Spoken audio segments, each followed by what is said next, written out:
வற்றாத வரம் தரும் ஆரோக்கிய தாயே, எங்களுக்கு வருகின்ற துன்பங்கள் துயரங்கள் அனைத்தையும் நீக்கி உன் திருமகளிடம் எங்களுக்காக பரிந்து பேசும் அம்மா. தீராத நோய் தீர்த்து நாங்கள் எதிர்பார்க்கும் வேலை வாய்ப்பை கொடுத்து தொழில் முயற்சியை கொடுத்து எங்கள் குடும்பங்களை ஆசிர்வதியும். நாங்கள் கடன் தொல்லையினால் கவலைப்பட்டு கஷ்டப்பட்டு கொண்டிருக்கிறோம் என்று புலம்பி தவிக்கும் மக்களை நீர் ஏறெடுத்து பாரும் அம்மா. பணம் இல்லை என்றால் உதறித்தள்ளும் இந்த உலகத்தில் ஆதரிக்க யாரும் இல்லை. தஞ்சமென்று ஓடி வருவதற்கு அரவணைப்பதற்கு யாரும் இல்லை. நம்ம படைத்த கடவுள் நீங்கள் தான் அம்மா.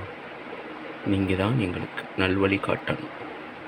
எங்களுக்கு இந்த நாளில் புத்துணர்ச்சி அளித்து புதுவாழ்வு தந்து வழி நடத்தும் தாயே.